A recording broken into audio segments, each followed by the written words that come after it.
All right, I think we are rolling now. Sweet. So I'm joined by Cole this evening. Back Go ahead and again. say hi. Hello, everybody. So, what have you been up to? I guess it's going to be kind of as much as I hate talking about whatever's going on, so like right now, like I feel like that's the only thing that people are talking about. I also feel like you can't really avoid it. So, how have Yeah, you? it is an unavoidable thing, unfortunately. Actually, life has not been that bad, all things considered, in Ohio. We're actually very lucky. If you look at our counterparts to the north, Michigan, they are not so lucky as of Yeah, right now. yeah, I wonder. I mean, there's probably a lot of factors that kind of go into that. I don't know. It's interesting to theorize, but I guess I'm not really sure. I'd have to think that Detroit being kind of a larger international airport probably didn't help them out too much. No, I don't think so. And I also, their government as a state was kind of slow to act when it came to shutting things down. In Ohio, Mike DeWine, he acted very quickly. At the time, I thought it was an absolute just knee-jerk reaction and an overreaction. But if you look at Ohio's numbers and the curve, so to say, Hmm. it's doing very well compared to a lot of the states, and especially how close we are to Chicago, Detroit, uh, New York. We're in a pretty good spot, and our government in the state did a really good job, I believe.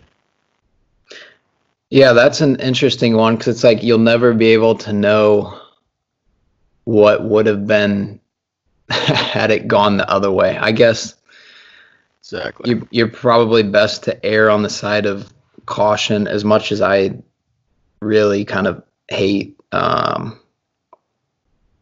the stay-at-home orders, shelter-at-home order. But yeah, I don't. I mean, if you're a governor and you're in that position, I don't really. It'd be very difficult to act otherwise. Oh, absolutely. And for some places, you think New York, New Jersey, LA, like western side of California. What happened there is probably inevitable. If you think of the way they live, just their like if you get an apartment in New York City, I mean they're on top of each other basically. Hmm. And that obviously when you have a disease that they say is as contagious as it is, Right. it's gonna spread.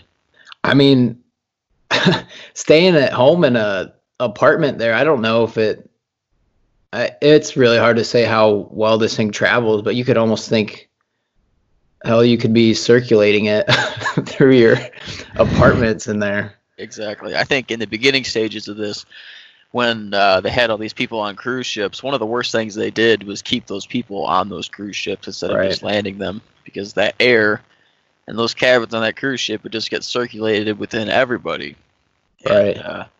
well, you're stuck then. Yeah, it's a crazy thing. And I don't know. I mean, we start to get a bigger picture, but well, there's really not any great, there's not enough or well, there's almost too much information, but it's not easily decipherable, I guess. But I think It's not at all. where I was going was this thing could have been here pretty early, like several months ago. Yeah, I read an article online just a couple of days ago. It was an article out of California, and it said we're perhaps dealing with a virus that has been in the U.S. since late or early to late December. Hmm. And it's like, well, duh. Obviously, I mean, even this year alone, working in healthcare, we saw a lot of people with flu-like illnesses that didn't test positive for the flu, fever, lower respiratory symptoms, that kind of thing, and we just kind Hmm. of, yeah, well, you're fine, go home. Every now and then they'd be sick enough to admit, but that goes back to those predisposing factors. Usually those ones are older people. They had chronic health conditions. So I Right. do think, to come full circle, I do think that it has been around for longer than January, though. Yeah. Yeah, which is, I don't, it's interesting to think. Well, and then you have everybody saying, "Well, I was sick back in whenever." I mean, oh, I probably had it, but that's probably We'll not the best game to play. we'll never be able to tell. Right. That's the worst thing about all this is that we'll never be able to know. Well, if we didn't shelter at home, how bad would it be? We wouldn't know. We don't know if it's been around since December. Who knows? Yeah, I mean that's definitely the thing about this is really nobody knows. Like even the people that you look to as maybe the experts and the subject matter really don't have a great idea of what's going on. And that's the worst part, and that's I think what's causing a lot of anxiety is the unknown when you have a disease like this. Because modern medicine, you're supposed to know everything and know it pretty quickly, but Right. there's still a lot of test and trial and error going around out there. So what, I mean, I guess I don't know how much you can speak to this, but in your profession in the hospitals, have you seen much change in how you guys are kind of conducting yourself, or what's your, like, if you can outline just a general approach you guys have taken to it? So when this first started, I'd say probably the beginning of February. Geez, it's already April. It seems like this hasn't been going on that long, but it has. We started to kind of gear up, and the incident command system in the hospital came into play, which is what happens when there's like a disaster, which is this is considered a disaster. So the biggest change for us is that we're wearing PPE at all times, and the PPE has changed like the weather. I mean, the CDC, the hospitals, and all hospitals are following guidelines from their state's Department of Health and the CDC. And the CDC is kind of changing what they're recommending based upon the severity of this disease and also the availability of PPE. So initially, we were wearing N95 respirators for all patients that we thought might have the coronavirus. Okay. But we started to just blow through N95s at that point because the coronavirus isn't the only thing that's going to cause a fever. There's a lot of things that can cause a fever. Right. So with those, what's the sanitization protocol? Or I assume those are reusable, correct? Initially, before the coronavirus, they were a one-time use. Really? The only time we ever really used them was for tuberculosis patients. So in 2.5 years as a nurse, I've never used one until this year. So okay. The CDC's protocol is you use them for 5 different patients. So and you keep the mask in a brown bag, and after that 5th one, they can be sanitized. And Ohio's lucky enough to have a company that is sanitizing them. Is that Battelle? Yeah, Battelle. I couldn't think of the name of it. Thank you. Okay. And they can be used after they're sanitized. They can be used 5 more times, and then it has to be thrown away. Okay. So that's, I guess I didn't realize that they were that disposable. I thought they were more of a longer term thing. Unfortunately, they're not. But thankfully, in Ohio and in Hancock County, I haven't had to use my N95 in a couple of days. Actually, I used it once this week. So I've used it 3 times since I've had to get a new one. But kind of feel like a gangster because I got to put a tally on it every time I use a new patient, like my kill count. Hopefully not. Yeah, it's not that bad. But so have they shut down all elective surgeries and like non? Yes, I'd say they're probably doing 3 to 4 surgeries a day, and they're usually considered somewhat emergent. They are not doing elective heart catheterizations. They're not doing elective endoscopy procedures, so colonoscopies and EGDs. Pretty much everything elective is shut down. Yeah. It's basically, we're not allowing any visitors in the hospital either. It's kind of like a ghost town there now. It's weird. Yeah, that is that's a strange thing. So is that primarily because there's an increased risk of infection being at the hospital, or is it because of you don't have enough staff, or a little bit of both, or what's kind of the reasoning behind that? The driving factor behind that is now that we know the disease is in the community, and it's in pretty much every single community, it's considered community spread. So we don't know who's carrying it and who's not carrying it at the time. So say you have a doctor's office open and you're allowing patients in. These patients could be carrying the disease and we don't know that. And they come into the doctor's office, they cough once, the disease is spread, and it could be transmitted just as easy as that. So Right. it's the fear of transmission and also reducing the spread, basically. Yeah, I guess, I mean, you probably have to operate on that. Do you have any ideas on when you think we'll open back up? I think it's going to be a slow, gradual reopening. I mean, it has to be at this point. If you look at Ohio alone, the curve is flat in Ohio. There's no way that they can say it's not. If you look at the numbers, it's flat in Ohio. I think Ohio's averaging like maybe 200 to 400 new cases a day, which is not a lot, all things considered. But it's going to be a gradual reopening.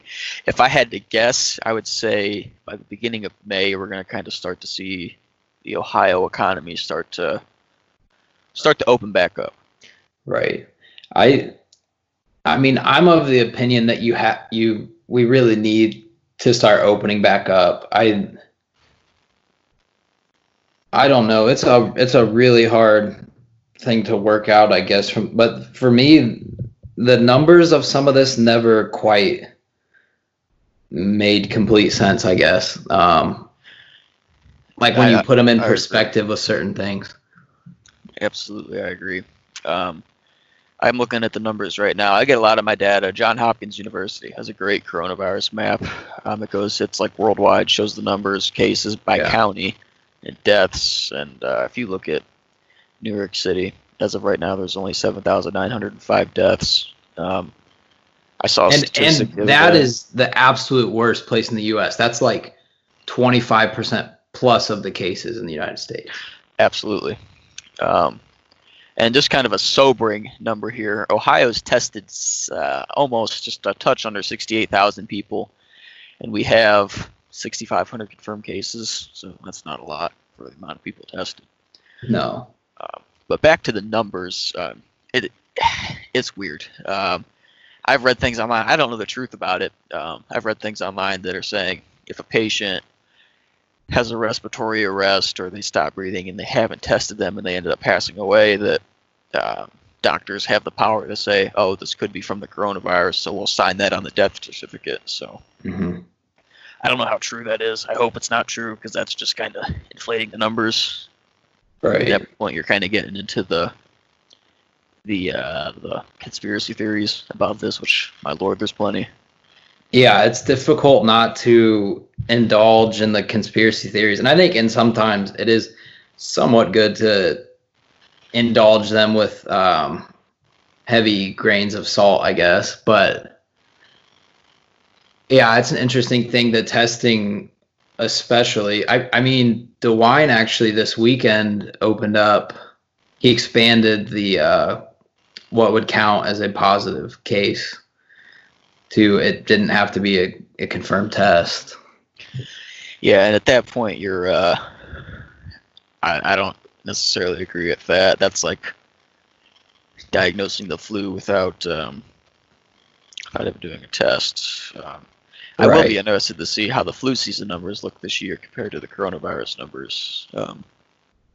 Well, it is probably a relatively mild flu season this year, but and so far, from what I've seen, coronavirus has not surpassed flu numbers for the last year.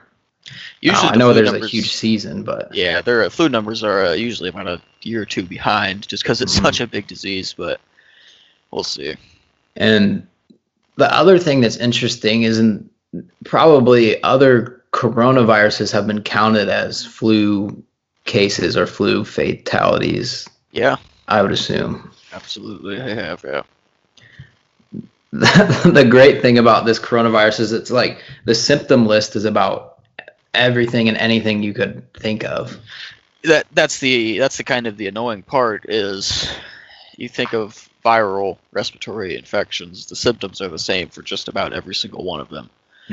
So it makes it hard as a healthcare worker to see somebody, okay, they've been coughing, okay, they have little bit of a fever. Yeah, they're a little bit short of breath. They don't really look sick, but they just don't feel well. Mhm. Well, this could be a number of different things. Actually, the hospital, when this first started, before we would test somebody before the coronavirus. This is when the tests weren't really readily available in Ohio yet, except for the bigger cities, Columbus, Cleveland, Cincinnati, etc. Right. Before we would actually test somebody, just to preface this, in the beginning of this, the Ohio Department of Health was giving out so many tests per day to certain hospitals. So in Blanchard Valley, we could test 8 people a day when this first started. Now we kind of have a lot more free reign than that. It's more at an unlimited number. But when this first started, we were only allowing to test 8 people. So we were doing respiratory pathogens panels on these patients, which is our respiratory pathogens panel tests for a lot of respiratory infections. There's like 17 of them, I think. And lo and behold, a lot of these patients that we were testing, they would come back with something other than the coronavirus. Mm-hmm.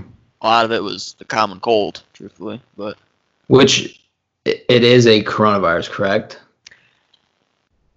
I don't know that 100%. I know the coronaviruses in general, they are very common. There's a lot of them. I think the flu actually might be a coronavirus. Don't quote me on that, but okay. So, and these tests they're using PCR amplification? Do you know that? yeah, they're using the PCR, so it has the liquid in it, and it breaks down the RNA. Okay. Yeah, that's an interesting thing. You'd have to. Well, what you're not getting, I guess, with that when you amplify it is like how large of a population, I guess, of virus someone actually has. Or I don't know if that even really matters, but I'm not sure. I know initially they said that. Are you talking about like the viral load of somebody? yeah. Okay. Yeah. At that point, it's hard to really say. There's been talks about maybe these people are testing negative because their viral load isn't high enough. Like we don't know what the threshold is for the viral load that tests positive for the coronavirus. I know for the flu it's pretty low. You don't even have to do a PC. You can just do an antigen test for the flu and it'll come back positive. Really? Yeah. That's usually the majority of the time what we do during the flu season because the results take 15 minutes to a half an hour For an a flu? antigen test. For a flu antigen test, yeah. Wow. Huh. I'm sure at some point we'll get to that point with the coronavirus, but there has to be more testing to see what kind of viral load somebody needs to have before they can test positive. Yeah, it's just, again, going back to it's just so novel, I guess, that. Yeah, it's just so new. That's the worst part about it. But no, I think we got to get ourselves back open again. I think we're really running the risk of doing more damage being closed up than open. I think. Open. Yeah, and even if it's something where it's open gradual, for restaurants, for example, they have a maximum occupancy and they leave it at that. Once we hit X number of people, then we're not allowing anybody else in. Or maybe they open it up to people and tell the people that are vulnerable and at risk to continue to stay at home and continue to shelter in place until the numbers start to dwindle out a little bit more. Because I heard a theory about they should let people who aren't at risk, so younger people, you and I, for example, come back into the world, and if we catch the disease, we'll build up our immunity to it, and then it'll just kind of disappear. But I'm sure this is something like all coronaviruses, it's going to mutate at some point or another. Right. And who knows? Basically, that's the biggest thing. It's just, like you said, it's so novel, it's so new. We just don't know. Right. That I kind of was a fan of that theory to begin with, I guess, or at least just that let the at-risk people stay at home and let other people move about. But I guess it could place a burden on your healthcare system. That was kind of the idea that you wanted to avoid placing that extra burden on your healthcare system. I don't know. In a lot of besides the major cities, I have a hard time There's not a lot of places that are really overwhelmed, honestly. Right. Even in New York, if you think of, I'm speaking from an emergency room perspective because that's my area of expertise, so to say. They're saying in New York, our ER census is down per day, but we're just seeing so many of these sicker coronavirus patients that that's what's overburdening. It's not a volume issue; it's a acuity or sickness issue. Mm-hmm. Yeah, and that makes sense, especially when everybody else is shut down. It's just, and in a place like New York where you can never have a hospital big enough to account for something like this, they're going to get overwhelmed because their population is just so high. I don't know what the population in New York is. I know it's a couple million in New York City alone, I'm speaking. Right. If anything happens there, I'm sure their flu season's awful there too. Right. But yeah, so this is the problem, I think, with crowding. Even if you look at how this thing started, it came from, well, you could argue that, but it came from overcrowding of animals, really. So yeah, I don't know. I think we're gonna have to kind of figure out better ways of gathering people and gathering animals for food consumption. Yeah, I agree. I know if I lived in New York, I'd be getting the hell out of there once this is all over with. Oh yeah, I think a lot of people took off pretty early on. But yeah, I think a lot of people leave New York for the summers anyways, at least the people that have money in New York, I think. Yeah. So, and that's another unfortunate thing with this is people from lower incomes are getting hit much harder, just probably due to housing conditions, or they probably have as well higher odds of having underlying health conditions. Yeah. Yeah, it's just not a good scenario for anybody, unfortunately. But I do, on a lighter hope, I think the end is near. There's a light at the end of the tunnel. I will mark those words. I don't know. I want to be optimistic. I look at the numbers and say, hey, like, we probably already are kind of there. We're probably in some places peaking, but in other places holding everything back, it's almost like prolonging the inevitable to a degree. Yeah. Well, I mean, if the coronavirus truly does come and go in seasons, the longer we shelter in place, the more we're going to see it go away just because they can't survive anymore. Yeah. Basically, if that kind of makes sense. Well, that would be great if the temperature thing is kind of what you're talking about, where basically. Yeah, that would be amazing for us. Yeah, pretty much.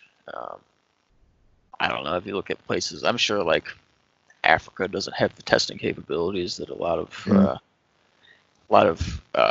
Western countries do. But Africa has a locust plague right now. Really? Yep.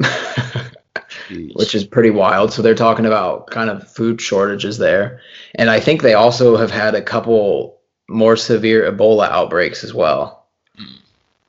Talk about a scary disease. Ebola is a scary one. Yeah, that you're bleeding out of everywhere, aren't you? Yeah, that's not a fun one there. If that was going around like the coronavirus was, I think I'd be locking myself in the basement for a couple of years. It's an interesting thing. A lot of the antivirals that have applications for Ebola are being tested out for this COVID. Really? I've heard some actually pretty good things about the chloroquine and Zithromax. That's the Z-Pack? Z-Pack and chloroquine's the antiviral that's used to treat malaria. Yeah. I have too. And then I've heard this blood transfusion is picking up steam maybe. Like I've heard like plasma. Or plasma, yeah. Something with plasma. I haven't read too far into it, but I've heard about it. The idea is you take someone that's recovered and has the antibodies and you do a plasma transfusion. Huh. So yeah. Be interesting. Yeah, it's a cool concept. There's some very brilliant people out there that come up with some things like that. Apparently, that was one of the major treatments during the Spanish influenza, 1918. Interesting. I think the most intuitive thing I've thunk of was when I'm wearing my face mask all day to prevent my ears from falling off my head, I put a paperclip around it. Oh, there you go. That works. It works. Nice. Yeah, that would have to get old wearing the masks. Oh yeah, it's not fun, but it is what it is. I'd rather be safe than have a little bit of a sore ear in the morning. Absolutely. But again, I keep saying, yeah, no, we got to get back out there because there's so much harm being caused by this shutdown right now. It's kind of nasty to look at. Yeah, I mean, the government can only bail us out for so long. Well, that's, yeah, the financial burden, but then even just the burden to people, I think it'd have to be a safe bet to say suicides have gone up. I know domestic violence has gone up considerably. Oh yeah, a lot of mental health issues, a lot of drug overdoses are starting to ramp up. So yeah, it's not a good thing to have people in their homes for an extended period of time. I think people get bored very quickly when they can't go outside and do things. Right, and the other thing that this has done, I think it's eroded our confidence in institutions quite a bit. Yeah, I went to the store. This was probably right when the talk of all this stay-at-home stuff was starting to kind of buzz around. And I happened to be buying ammo for my handgun, not as a disaster preparation, but just as I needed ammo for my handgun. And I was talking to the guy, and and just that morning alone, they had sold 15 guns, I think. Yeah. Which I was kind of reflecting on that when I was driving home. I was like, people really don't trust the government that much. No, that's wild. I mean, any sort of disaster is great for gun sales. Oh yeah, there's a few people that will come out of this winning. Right. Well, I think gun manufacturers might be one of them. Yeah, and don't kid yourself. Some people in the institutions will probably come out of this winning as well. So yeah, absolutely, yeah. That's the problem with things like this. Is any of these tragedies or disasters, it opens up basically a power grab to some people. It does. When people are at their weakest, that's when things can get exploited. Basically, I was talking to somebody. They said that some of these bigger institutions are going to try and say that they're bleeding as long as they can because they're getting handouts. They're getting what they want. Well, if we want to talk finance, I mean, the whole system it's so shoddy right now. I mean, there's the amount of money that they just rolled out. It's like monopoly money, basically. It's just numbers on not even a real ledger. It's just numbers in on some computer at some place. It's just everything's kind of untethered from any tangible assets. Yeah, I agree, and it's kind of like, where is this money coming from? Well, because they shoveled out a lot of money. Like it's like you said, there has no tangible asset tied to it. Right. It's just 2.3 trillion that got printed out by the Federal Reserve, and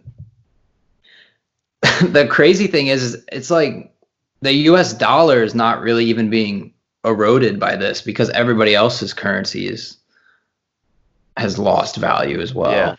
Yeah. Thankfully, it's not just a U.S. disease. It struck everywhere. So the whole world is bleeding right now. The world was already in financial trouble. I think there was so many places that had negative interest rates. We cut down to zero, and which is insane. That's never happened in the U.S. It'll be an interesting thing, but yeah, I think there's a lot of people that will probably make a lot of money out of this. Yeah, I read a quote. This is a little bit ago. It said, real entrepreneurs will make more money than they have ever made during this time. Absolutely. They'll find a way. Yeah. Yeah. The sad thing is I hope we don't see. I hope this isn't a precedent for future response to to disasters. That's what I hope. Yeah, we got to stay level-headed, and we got to just reduce the panic. And I think a lot of it was started pretty early. People started freaking out, like the toilet paper getting bought off the shelves and that sort of thing. A lot of that was just put out by these news outlets that just scared the crap out of people. I mean, that's and people will believe whatever they read and whatever convinces them, and whatever makes them feel safe, basically. So right. You gotta really, going forward, focus on what the real numbers look like and what the real risk is in your environment. Like if I lived in New York, I'd be freaking out a little bit. I think I wouldn't be getting out of my house as much.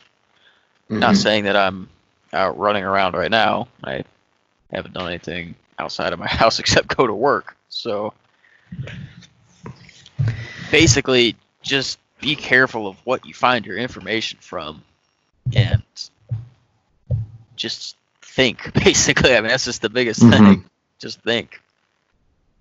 I completely agree, and I'll add just to keep. Well, I think you were headed in that direction, but just to keep a level head while you're thinking. There was so much hysteria and panic. It was just insane, and it was like you said. In some places, yeah, sure, it may have been warranted, but the majority of it was not at all. No, not at all. But it is interesting to see how fragile our society really can be if you apply just a little bit of pressure to it. Yeah. I mean, gosh, I'd hate to see something. I mean, not saying that this isn't bad in its own way, but in the grand scheme of things, there's just a touch under 2 million confirmed cases, and there's 7 billion people in the world. I mean, this is not that bad. No, in its own sense. It's not even. Well, I'd have to run the numbers again, but it wasn't even 0.1% of world population. Yeah, that's great. And when you put it in that perspective, that's crazy. That's absolutely crazy. It is to have completely wrecked the world economy, to have freaked out about everyone. I just don't understand it. Imagine if a real bad war broke out between big nations. What that was. The thing that I keep looking back to this, at the time I had been learning about World War I as well, or right kind of concurrently with this breaking out. And I just think it's crazy if you look at what happened in World War I, the actual war itself, and then the tail end of it, you get hit by Spanish flu. It was an absolutely insane amount of lives lost. Yeah, and then couple that with 11 years later, the stock market crashes, or less than exactly 11 years later, the stock market crashed in 1929, and the Depression starts. Well, that's the scary thing about a depression is depressions generally lead to war. So yeah, I hope we don't tank too bad. But hey, we have so much funny money floating in that I'm looking at the stock market, and we've already recovered about half the way. Now I think we could have another big crash eventually, but I don't know. It's the Dow was up just about 550 today, or was it a little bit more than that? Yep, I think that's right. Yeah, it's wild over really no change in information. Yeah, it's talk about a wild run there at the stock market. Oh my lord. Yeah, it's just been crazy. It's been historic lows and historic highs. I got my first quarter statement in the mail yesterday. I didn't even look at it. I just threw it in the trash. Right. I didn't want to see it. Probably wise. Second quarter one I'll take a peek at, but yeah. No, you're better off just to try to play the long game in stocks, I think, unless you're towards retirement, yeah. Yeah. Just let it ride out there. I don't need that money right now. Mm-hmm. But I'll ask you if you don't want to get into it, whatever. But what's your favorite conspiracy theory so far that you've heard? For the coronavirus, Yeah, I like the 5G one, really. 5G tower one. That one's pretty interesting. I also heard one that was since this virus is killing off older people, and a majority of older people tend to vote Republican. Mm. This virus was created by the Democrats to give them a chance in the election because they're killing off older people. That's interesting. I haven't heard that one actually. That was a good one. That probably backfire. There's interesting studies done that disease tends to make people much more conservative, even in how they vote. Really? Yep. Even so much as they put like hand sanitizer near voting booths and stuff, and it changed. Statistically, it was enough to change voting results. Wow. In studies. Yeah. That's an interesting thing. Although I wouldn't necessarily say that Trump is a conservative choice during this, but no, I don't think there's anybody that could take a conservative side. Do you think that this is going to impact the election? well, in some ways it already has impacted the election as far as debates and rallies and stuff, but yeah. Do I think they're going to try to like move the election or no, I don't think so. I really hope not. I think I kind of don't even hope that they push for this absentee ballot thing. I hope that's not really a thing either, but I could definitely see that happening. Yeah. What are your thoughts? I don't think it. By the time November rolls around, I think this will be just about licked. I mean, I'm looking at Italy's numbers right now. Italy was the talk of the town for a long time, and they're on a downward slope now. Mm-hmm. So everybody, like I said, by the time May's coming around, people are going to be getting sick of it. First of all, yeah, it's going to be starting to fizzle its way out. I do believe. I think US people just surged late. I mean, that's what it was. Right. I think people are already almost to the point of starting to get a little apathetic about it, but yeah, I don't know. I mean, because all this time they said, "Oh, it's gonna get bad. It's gonna get bad. It's gonna get bad." In a lot of places, yeah, and objectively, it's gotten bad for them. But in a lot more places than not, it hasn't gotten that bad. Right. And like you said earlier, it's those big cities. It's New York, Chicago's, Columbus, Detroit, Louisiana, LA, San Diego. Mm-hmm. To me, that always just seemed like common sense, and I think to a lot of other people too that was just common sense. Again, I get a governor not wanting to take the risk with it, but I mean, I don't know. Yeah, I mean, they were saying in Finley, be prepared to see 500 new cases a day this last weekend. And really, I think we've gotten one positive case in the last 5 days. We're up to 20 now with one death, so there's 19 confirmed. So, and actually, there should be starting to see a lot more people with recovered numbers as well. Yeah, that's an interesting thing that most of the list I've seen don't actually show recovered. It takes a long time for them to say you're officially recovered. You have to have 2 negative tests. And, really? Most hospitals don't have an in-house test. They got to get sent somewhere, so that takes time.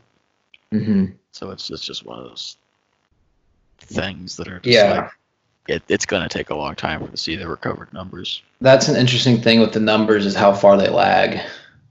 Oh, yeah, they lag behind.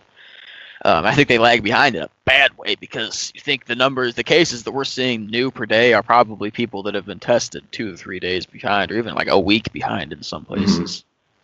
Mm-hmm. The end is nigh. I have been saying that for the last week.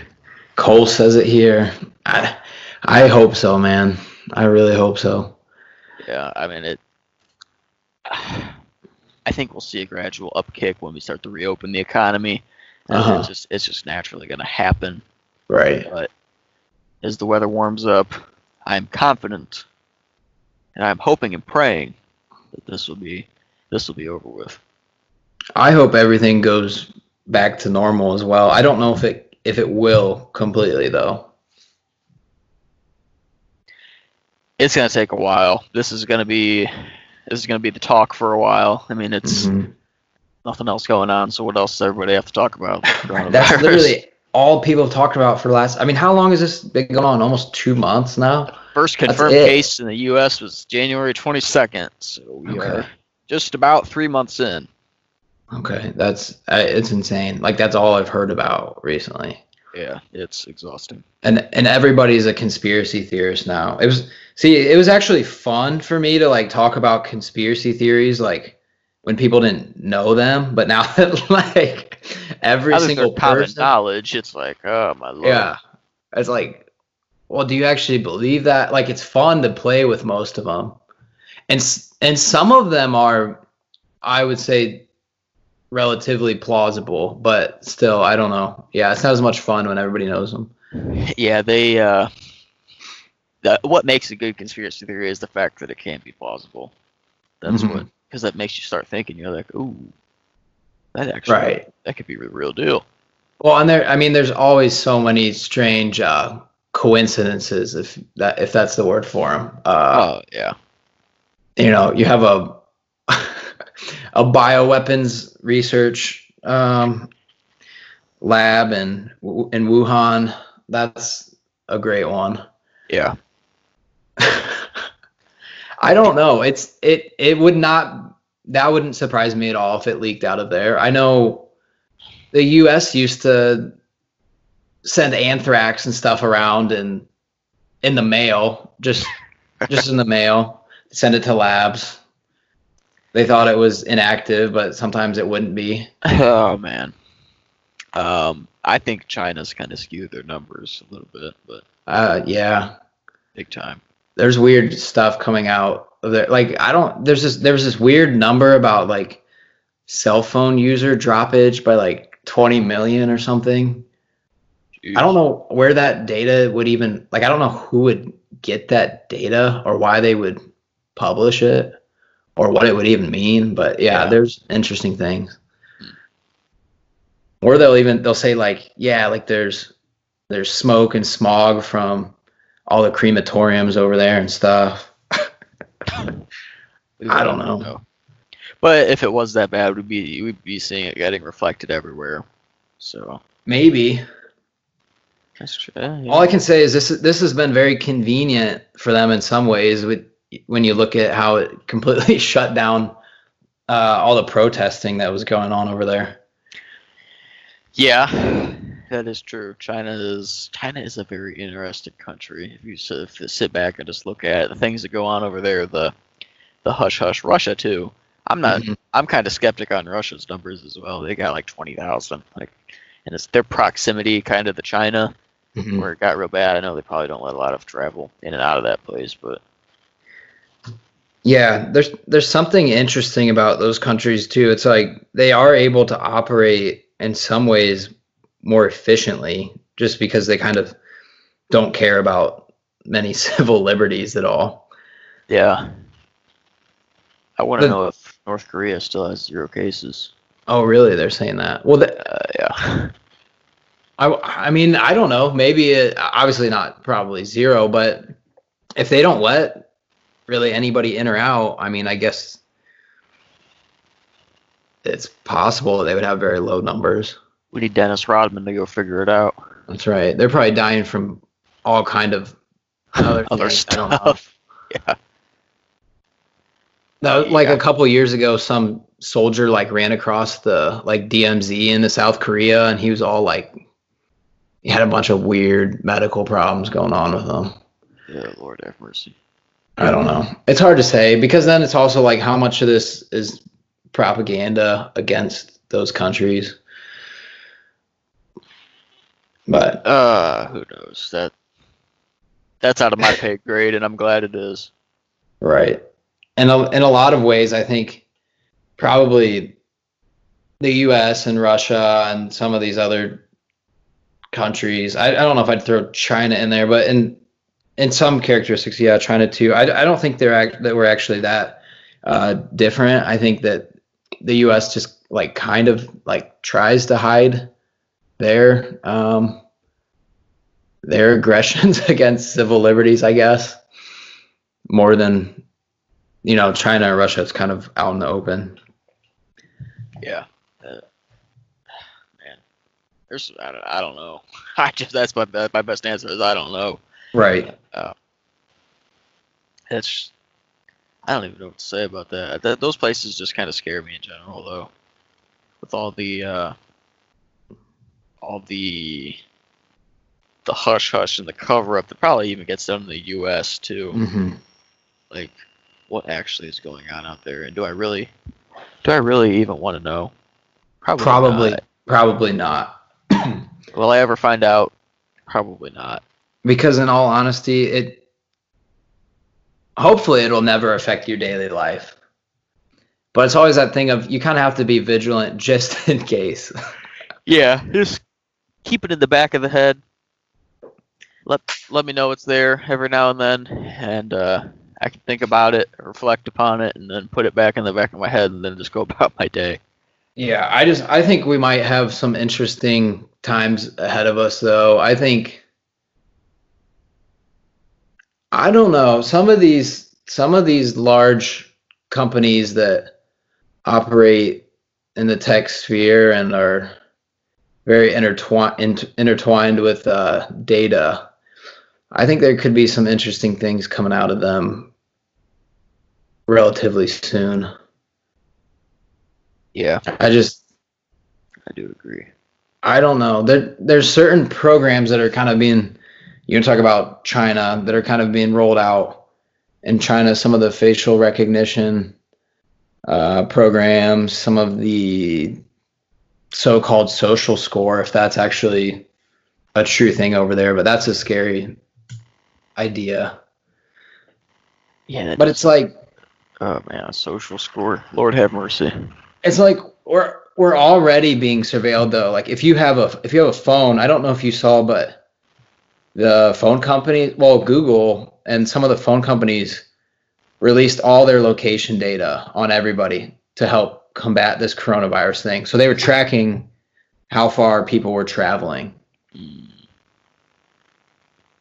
That's scary. They just released it. That's scary. And that thing has such accuracy. Oh yeah, every time I get in my car, my phone tells me 15 minutes to the hospital.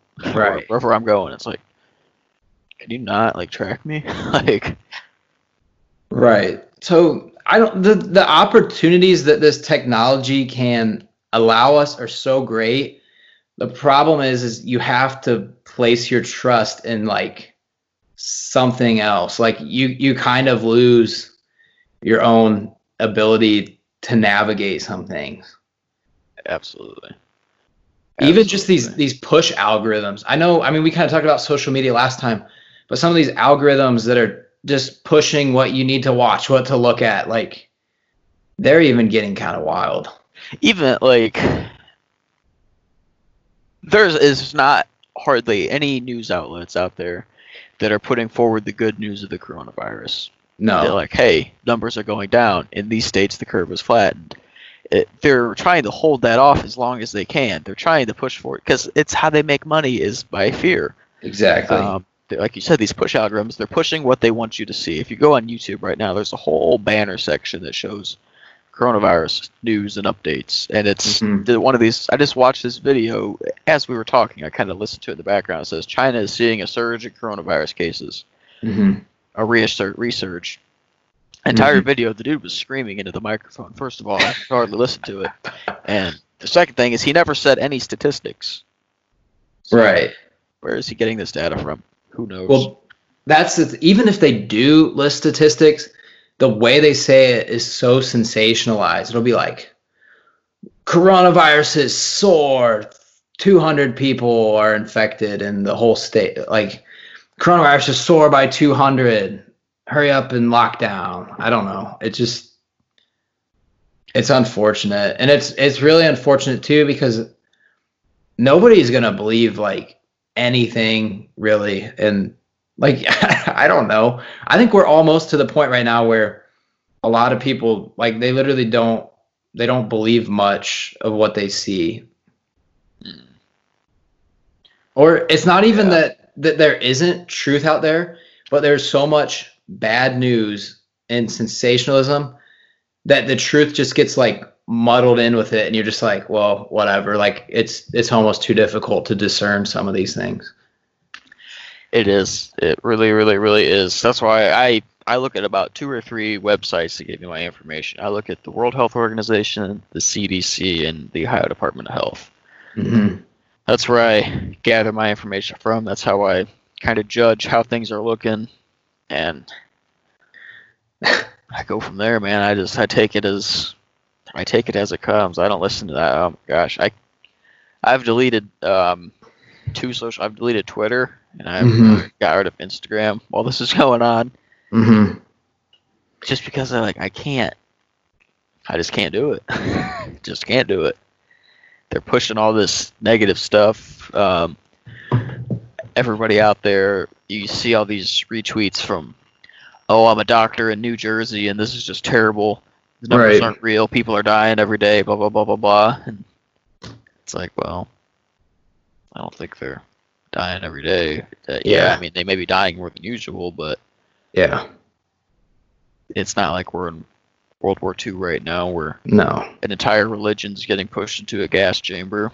People are going off to maybe in China, those Muslims in concentration camps might have gotten pretty sick.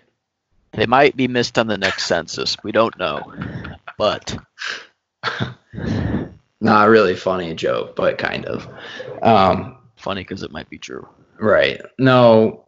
Yeah, I agree with you. It's unfortunate that there's so much kind of profiteering off of this, but hey, I don't know. And the World Health Organization might be a little sus too. So, who isn't sus in these days, man?